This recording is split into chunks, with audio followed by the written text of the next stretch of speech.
Today's reading is found in John chapter 10, verse 1 through 21. Let me read.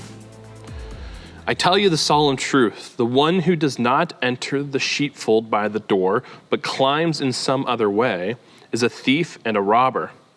The one who enters by the door is the shepherd of the sheep. The doorkeeper opens the door for him, and the sheep hear his voice. He calls his own sheep by name and leads them out. When he has brought all his own sheep out, he goes ahead of them, and the sheep follow him because they recognize his voice. They will never follow a stranger, but will run away from him because they do not recognize a stranger's voice. Jesus told them this parable, but they did not understand that he was saying to them. So Jesus said to them again, I tell you the solemn truth, I am the door for the sheep. All who came before me were thieves and robbers, but the sheep did not listen to them. I am the door. If anyone enters through me, he will be saved, and will come in and go out and find pasture. The thief comes only to steal and kill and destroy. I have come so that they may have life and have it abundantly. I am the good shepherd. The good shepherd lays down his life for the sheep. The hired hand, who is not a shepherd and does not own sheep, sees the wolf coming and abandons the sheep and runs away. So the wolf attacks the sheep and scatters them. Because he is a hired hand and he's not concerned about the sheep, he runs away. I am the good shepherd. I know my own and my own know me. Just as the Father knows me and I know the Father, and I lay down my life for the sheep. I have other sheep that do not come from this sheepfold. I must bring them too, and they will listen to my voice, so that there will be one flock and one shepherd. This is why the Father loves me, because I lay down my life, so that I may take it back again. No one takes it away from me, but I lay it down of my own free will. I have the authority to lay it down, and I have the authority to take it back again. This commandment I received from my Father.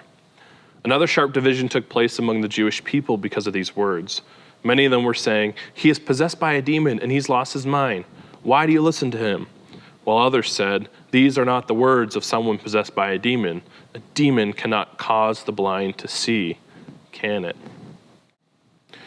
There are a lot of voices in today's culture, aren't there? We hear opinions from all sides, all day, everywhere. Everyone has an opinion, and it seems like everybody also has a platform to share it. And everybody hopes that you'll follow their way of thinking or their way of living. We all want to be a shepherd, or there's at least enough people who want to be a shepherd that we ourselves find ourselves conflicted and about who we should follow, who we should listen to, whose opinion we should trust, which investment to make, which candidate to vote for.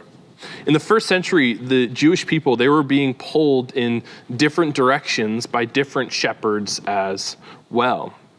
You see, there was the militant shepherds, and these people were calling the Jewish people to take up arms and fight back with force, to get the Romans out of their land and purify their land with military force and might. This was one group of shepherds. There were the Robin Hood type shepherds. They were stealing from the rich in order to gain a kind of wealth in order to fund their movements. And so they classified their behavior as good because it was taking from those who didn't deserve it in order to fund their good movement. There were the revolutionaries that were calling the Jewish people to set a fire to the Roman buildings and to the symbols of power. We are revolutionaries and we're going to take over by burning the whole system down. And then came Jesus. Jesus is the good shepherd. Jesus is the messianic leader that called Jewish people to radical, selfless love, to radically surrender, to radical loving surrender, to laying down the need for power or for money or for influence, and by taking the path of neighborly sacrifice and generosity. This is what Jesus, the Good Shepherd, called people to. The good way of the Good Shepherd is the road less traveled. It's the narrow gate. It's the quiet, still voice of the Good Shepherd that gets spoken over by all the alternative ideologies and opinions. But But Jesus said, he said, my sheep will hear my voice. The question maybe for you is, do you hear the voice of the good shepherd through the noise of the alternatives? I invite us to consider surrendering the way of the wide path, of the wide gate of riches and power and influence, like we're told we should take up. I invite us to surrender that for the narrow path of selfless, radical, sacrificial love. This is the way of the Good Shepherd. Today, let's ask our Good Shepherd to hear his voice. Let's have confidence in the voice of the Good Shepherd.